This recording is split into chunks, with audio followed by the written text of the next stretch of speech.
فریضہ اقامت دین مولانا صدرالدین اصلاحی کی کتاب کا تیسرا باب ہے کہ چے بایت کرد، یعنی کیا کیا جائے۔ فرض کی پکار۔ اگر ہم یہ پسند نہیں کرتے کہ ہماری موجودہ حالت جوں کی توں برقرار رہے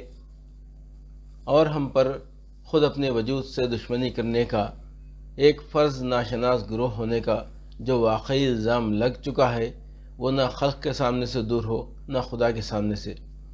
تو اس کی واحد تدبیر صرف یہی ہو سکتی ہے کہ ہم خود شناس بنیں۔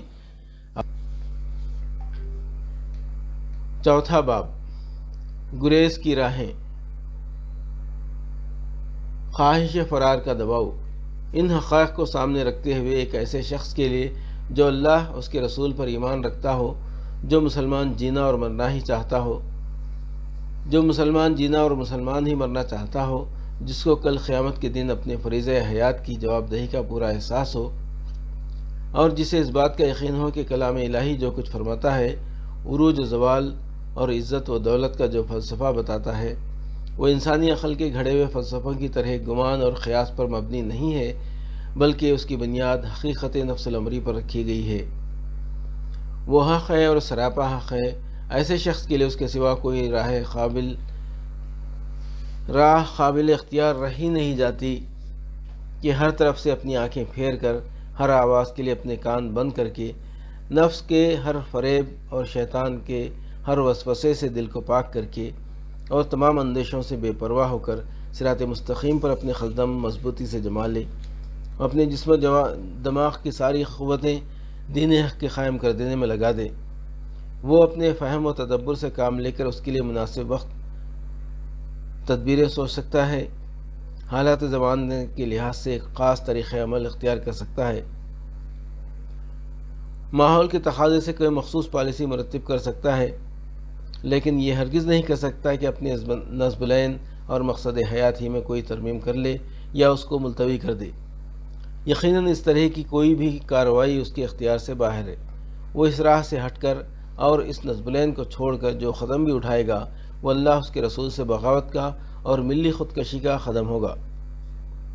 اس وقت اس کی مثال اس نادان اندھے کی سی ہوگی جو کسی گہرے کھڈ کی طرف بڑھ رہا ہو اور اس کا بہی خواہ رہنما چلا کر اسے ادھر جانے سے منع کر رہا ہو اور صحیح راہ پر لانے کی کوشش کر رہا ہو، مگر وہ ہو کہ ایک طرف تو وہ اپنے اس رہنما کی باخبری، اس کی راست گوئی، اس کی خیر خواہی اور اس کے خلوص کا قصیدہ پڑھ رہا ہو، اور دوسری طرف اسی سمت بڑھ جانے پر محض اس لیے اصرار بھی کر رہا ہو کہ اس سمت کی زمین اسے کچھ ڈھلوان معلوم ہو رہی ہے، جس پر قدم آسانی کے ساتھ پڑتے جا رہے ہیں، اور اس کی مخالف سمت کی زمین کچھ بلند دکھائی دیتی ہے، جس پر قدم رکھنے میں چڑھائی کی دقتیں اٹھانی پڑتی ہیں۔ لیکن بدقسمتی سے بحیثیت مجموعی آج یہ امت بالکل اسی اندھے کا پارٹ ادا کر رہی ہے۔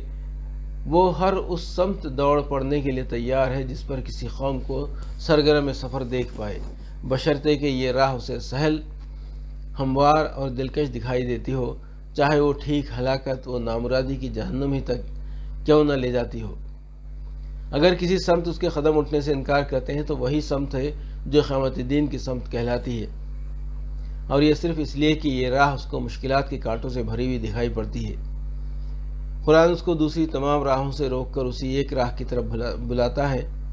مگر وہ سنی انسنی کر دیتی ہے۔ وہ کہتا ہے کہ میں ہی تیرا بہی خواہ ہوں، وہ جواب دیتی ہے یہی ہمارا ایمان ہے۔ وہ کہتا ہے کہ میں ہی تیرا ہادی اور نجات دہندہ ہوں، وہ جواب دیتی ہے کہ اس سے کس کافر کو انکار ہے۔ وہ کہتا ہے کہ میں کبھی جھوٹ نہیں بولتا، کبھی غلط بات نہیں کہتا، کبھی اپنی دعووں کی بنیاد وہم و گمان اور اٹکل پچو پر نہیں رکھتا، وہ جواب دیتی ہے کہ لا ریب۔ وہ کہتا ہے کہ میرے پاس اور صرف میرے پاس ہی علم حقیقت ہے، میں ہمیشہ صحیح راہ بتاتا ہوں، تمہاری اور ساری انسانیت کے نجات کا راز صرف میری تعلیمات میں مضمر ہے، وہ جواب دیتی ہے کہ بلا شبہ۔ وہ کہتا ہے کہ جو کچھ میرے سوا ہے سب باطل ہے، جو کچھ میرے خلاف ہے سراسر جہل ہے، جو کچھ مجھ سے ہم آہنگ نہیں، اس میں تباہی و نامرادی کے سوا کچھ نہیں۔ وہ جواب دیتی ہے کہ یقیناً، لیکن جب وہ یہ کہتا ہے کہ تیرے لیے میرے پاس صرف ایک وصیت ہے، اقامت دین کی وصیت، تو اس کی زبان جواب تک اس کے ہر دعوے کی تصدیق میں جو اب تک اس کے ہر دعوے کی تصدیق میں اتنی تیز تھی مان بند ہو جاتی ہے، اور اس کی جگہ اس کا نفس ہیلوں اور تعویلوں کا لشکر تیار کر کے سامنے آ جاتا ہے تاکہ اس اضطراب کو کچل ڈالے جو اس منافقانہ خاموشی کے باعث اس کے روح کی گہرائیوں میں رونما ہو چکا ہوتا ہے۔ مجرم انسان اگر اس کے اندر غیرت اور عزت نفس کی کوئی رمق باقی ہو، لوگوں کے سامنے مجرم کی حیثیت سے آنا کبھی گوارا نہیں کرتا۔ اگر اس غیرت اور عزت نفس کی حس میں احساس فرض کی حرارت بھی موجود ہوتی ہے تو اسے مجبور کر دیتی ہے کہ اپنے جرم کا کفارہ ادا کرے اور اپنے عمل کے ذریعے اپنے دامن سے اس داغ کو دھو ڈالے۔ اگر یہ صورتحال نہیں ہوتی اور اس کا سینہ اس حس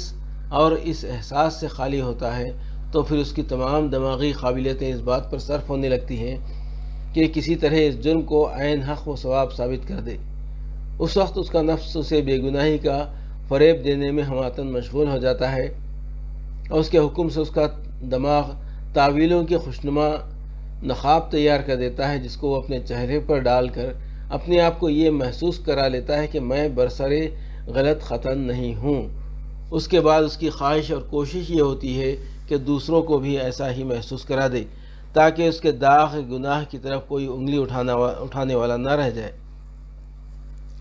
ٹھیک یہی حال ہے اپنی فریضہ ملی اور مقصد زندگی کی بجاوری میں امت مسلمہ کا۔ وہ اپنے فرض کے چھوڑ بیٹھنے پر کچھ اسی قسم کے ادعائے بے گناہی کا مظاہرہ کر رہی ہے۔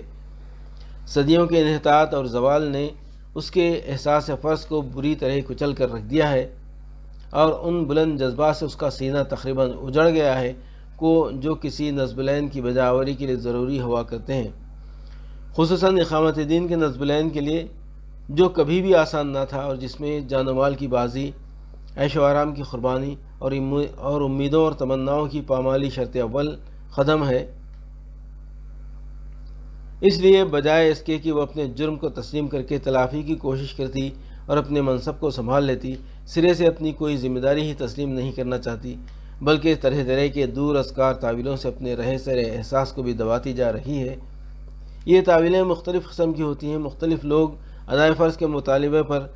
جواب میں مختلف معذرتیں پیش کرتے ہیں۔ چونکہ یہی تعویلیں اور یہی معذرتیں، دوسرے لفظوں میں فرار اور گریز کے یہی فلسفے امت کے 99% سے زیادہ افراد کے لیے حجاب نظر بنے ہوئے ہیں، اور جب تک ان کی بے حقیقتی واضح نہیں کر دی جاتی ان کا اپنے فرض کی طرف پلٹ آنا محال سا ہے۔ اس لیے ضروری ہے کہ ان کا جائزہ لیا جائے اور پھر ان پر تنقید کر کے بتا دیا جائے کہ فی الواقع ان کی کیا قدر و قیمت ہے۔ گریز کے فلسفے۔ جہاں تک عام جائزے کا تعلق ہے، یہ تعویلیں یا گریز کے یہ فلسفے 5 ہیں۔ ایک گروہ کا کہنا ہے کہ عمل کرنے والے کے لیے کسی حال میں بھی اپنی واقعی ذمہ داریوں سے عہدہ برا ہو جانے کی راہ بند نہیں، چنانچہ جن کو اللہ تعالیٰ نے حسن عمل اور خشیت و انابت کی توفیق بخشی ہے وہ آج بھی دین پر ٹھیک ٹھیک عامل ہیں، اپنے فریضے کو انجام دے رہے ہیں، دین کی اقامت کر رہے ہیں، حق کی شہادت دے رہے ہیں اور امر بالمعروف کرتے رہتے ہیں۔ رہ گئے قرآن و سنت کے اس طرح کے اجتماعی احکام جن کا اوپر حوالہ دیا گیا ہے تو ان کا تعلق اسلامی حکومت سے ہے اور ان کے مخاطب مسلمانوں کی اولو الامر ہیں، عوام نہیں۔ اس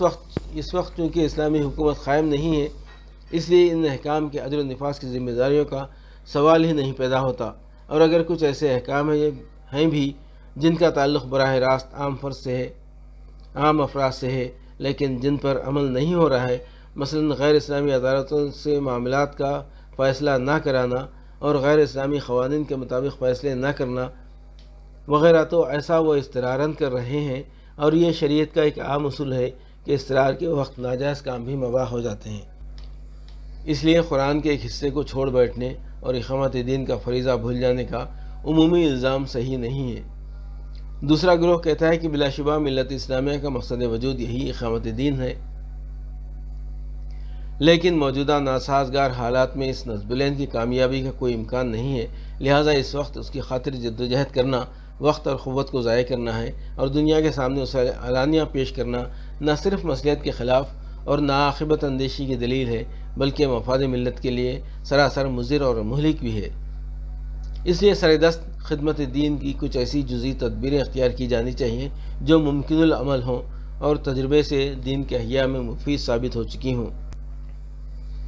اور آگے چل کر ہمارے نسبلین کے لیے حالات کو نسبتاً کچھ زیادہ سازگار بنا دینے والی ہوں۔ پھر جب یہ آج کے حالات بدل جائیں گے اور ہمارے اس مشن کے لیے وہ اتنے ناسازگار نہ رہ جائیں گے جتنے کہ اب ہیں، اس وقت اس کے لیے براہ راست جدوجہد شروع کی جائے گی۔ تیسرے گروہ کا انداز فکر یہ ہے کہ اس نسبلین کے برحق ہونے میں کوئی کلام نہیں،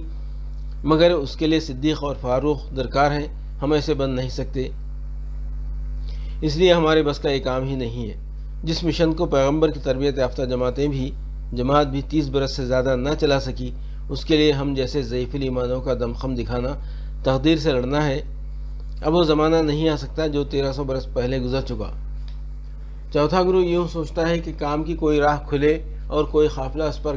کامیاب گامزنی کا مظاہرہ کر لے تو ہم بھی اٹھ کھڑے ہوں۔ گویا کسی جدوجہد کا شروع ہو جانا بھی ان کے لیے اقدام کو ضروری نہیں ٹھہرا سکتا۔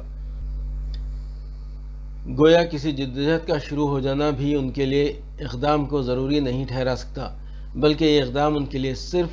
اس وقت ضروری ہوگا جبکہ کچھ لوگ آگے چلنے والے انہیں نظر آ جائیں اور وہ مضبوطی اور ثابت قدمی دکھا کر ایک حد تک راستے کو صاف بھی کر دیں۔ چنانچہ ایسا نہیں ہو جاتا،